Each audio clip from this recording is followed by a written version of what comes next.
नमस्ते। आज एक बहुत ही सीधा सा सवाल है। एक ऐसा सवाल जिसका जवाब सच कहूं तो पूरी दुनिया को हिलाकर रख सकता है। सोचिए जरा, क्या होगा अगर हमारी सारी नदियां, हमारी लाइफलाइंस पूरी तरह से सूख जाएं? जरा सोचिए, एक ऐसी दुनिया जहां गंगा, यमुना, नील, अमेज़न ये सब बस नक्शों पर खींची हुई सूखी लकीरें बनकर रह जाएं, बस कहानियों में जिंदा हो। ऐसी दुनिया में हम इंसान करेंगे क्या? और देखिए, ये कोई कोरी कल्पना नहीं है। ये एक ऐसी हकीकत बन सकती है जो हमारी पूरी सिविलाइजेशन की, हमारी पूरी सभ्यता की नींव हिला दे। तो चलिए इसी सवाल के तह तक चलते हैं और देखते हैं कि मामला कितना गहरा है। अच्छा, तो सबसे पहले ये समझते हैं कि एक नदी मरती कैसे है। देखिए, नदियां ना रातों रात गायब नहीं हो जाती। ये एक बहुत ही धीमी, एक दर्दनाक प्रक्रिया होती है। कई सारे कारण होते हैं जो पर्दे के पीछे धीरे धीरे अपना काम करते रहते हैं। तो सवाल है, ये होता कैसे है? सबसे पहला और सबसे बड़ा विलन है क्लाइमेट चेंज। जरा हिमालय के ग्लेशियरों को सोचिए। ये गंगा और सिंधु जैसी नदियों की जान है। अब जैसे जैसे हमारी धरती गर्म हो रही है, ये ग्लेशियर्स तेजी से पिघल रहे हैं। नतीजा, पहले तो बाढ़ आती है और फिर हमेशा के लिए सूखा। दूसरा कारण है पानी का बेहिसाब इस्तेमाल।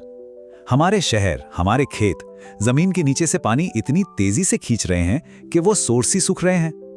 और जब जमीन के नीचे पानी नहीं तो नदियों में कहां से आएगा? तीसरा है जंगलों का कटना। देखिए, जंगल जो है वो बारिश को बुलाते हैं, मिट्टी को पकड़ कर रखते हैं। अब जब जंगल ही कट जाएंगे तो बारिश कम होगी और जो थोड़ी बहुत मिट्टी है वो बहकर नदियों में चली जाएगी।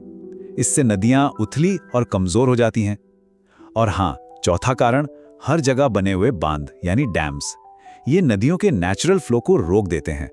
तो नदी के निचले हिस्सों तक ना तो पानी पहुंच पाता है, ना ही जरूरी न्यूट्रिएंट्स, और धीरे धीरे वो पूरा इलाका बंजर होने लगता है। तो ये तो हो गए कारण। अब बात करते हैं असर की।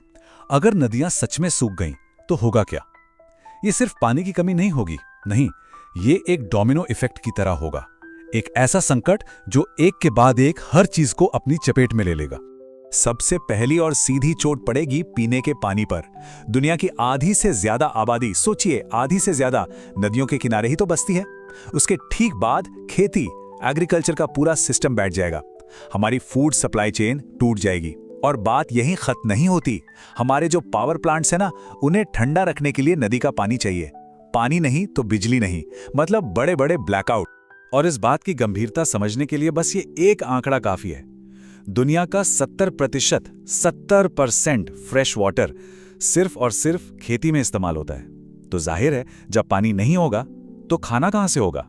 और यहीं से शुरू होगा एक खतरनाक चेन रिएक्शन। फूड सिक्योरिटी का जो वादा है वो देखते ही देखते बड़े अकाल में बदल जाएगा। जब खेती चौपट होगी तो खाने के लिए दंगे होंगे और लोग, लाखों लोग पानी और खाने की तलाश में एक जगह से दूसरी जगह भागने पर मजबूर हो जाएंगे। एक मास माइग्रेशन। इससे एक बिल्कुल नई तरह के रेफ्यूजी सामने आएंगे, वाटर रेफ्यूजी, यानी जल शरणार्थी। जैसे आज हम क्लाइमेट रेफ्यूजी की बात करते हैं, कल पानी की कमी लाखों लोगों को अपना घर-बार, अपना देश छोड़ने पर मजबूर कर सकती है। और जब लोग और देश पानी के लिए इतने बेताब हो जाएंगे तो क्या होगा? लड़ाई होगी, टकराव होगा। कहा जाता है कि अगली बड़ी लड़ाइयां तेल या जमीन के लिए नहीं होंगी, वो पानी के लिए लड़ी जाएंगी। सिंधु, नील, मेकोंग, इन जैसी नदियों के लिए, जिनका पानी कई देशों की जिंदगी और मौत का सवाल है। सुनने में ये सब बहुत डरावना लगता है ना, लेकिन इंसानियत की एक खास बात है। हमने हमेशा बड़े से बड़े संकट का सामना अपनी सूझबूझ और नई सोच से किया है। तो चलिए अब जरा सॉल्यूशंस पर नजर डालते हैं। अगर हाईटेक सॉल्यूशंस की बात करें तो 3 बड़े आइडियाज हैं। पहला है डिसैलिनेशन, मतलब समंदर के खारे पानी को मीठा बनाना। इसे ऐसे समझिए कि पानी को एक बहुत बड़े फिल्टर से गुजारा जाता है जो नमक को अलग कर देता है। सोर्स तो अनलिमिटेड है, समंदर का पानी, लेकिन इसमें एनर्जी बहुत लगती है और ये काफी महंगा है। दूसरा है वाटर रिसाइकलिंग, मतलब जो पानी हम इस्तेमाल कर चुके हैं उसे फिर से साफ करके पीने लायक बनाना। ये बहुत एफिशिएंट तरीका है, लेकिन लोगों के मन में इसे लेकर एक हिचक होती है। और तीसरा है एटमॉस्फेरिक जनरेटर्स। ये मशीनें हवा से नमी खींचकर उसे पानी में बदल देती हैं। ये कहीं भी काम कर सकती हैं, जो कि बहुत बढ़िया है, पर फिलहाल इनसे बहुत ज्यादा पानी नहीं बन पाता। लेकिन बात सिर्फ टेक्नोलॉजी की नहीं है, हम अपने जीने का तरीका भी बदल सकते हैं। हम ऐसे स्मार्ट शहर बना सकते हैं जहां पानी की एक बूंद भी बर्बाद ना हो। खेती में हाइड्रोपोनिक्स जैसी तकनीकें अपना सकते हैं जिसमें मिट्टी की जरूरत ही नहीं पड़ती। और तो और सूखी हुई नदियों को फिर से जिंदा करने के लिए बड़े बड़े प्रोजेक्ट्स चला सकते हैं। जैसे लंदन में थेम्स नदी को दशकों की मेहनत के बाद फिर से साफ किया गया था। लेकिन अंत में ये सब हमारी चॉइस पर, हमारी पसंद पर आकर रुकता है। और इस बात को बेहतर ढंग से समझाने के लिए चलिए आपको भविष्य में ले चलते हैं। साल 2085 की एक छोटी सी कहानी। भैरव नगर नाम का एक गांव था जो कभी बहुत हरा भरा हुआ करता था, लेकिन आरव के जमाने तक वहां की नदी सिर्फ जमीन पर एक सूखी दरार बनकर रह गई थी। उसकी कहानियां बस किताबों में मिलती थी। पानी आता था टैंकर से और स्कूल में बच्चों को इनाम में 1 कप साफ पानी मिलता था। सोचिए जरा। फिर एक दिन आरव और उसके दोस्तों ने मिलकर पहाड़ों में एक पुराने बंद पड़े झरने को फिर से खोल दिया। पानी की वो पतली सी धार पूरे गांव के लिए उम्मीद की एक नई किरण लेकर आई।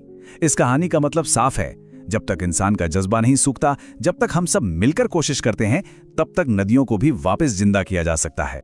तो आखिर में असली सवाल ये नहीं है कि क्या हम नदियों के सूखने के बाद जिंदा रह पाएंगे।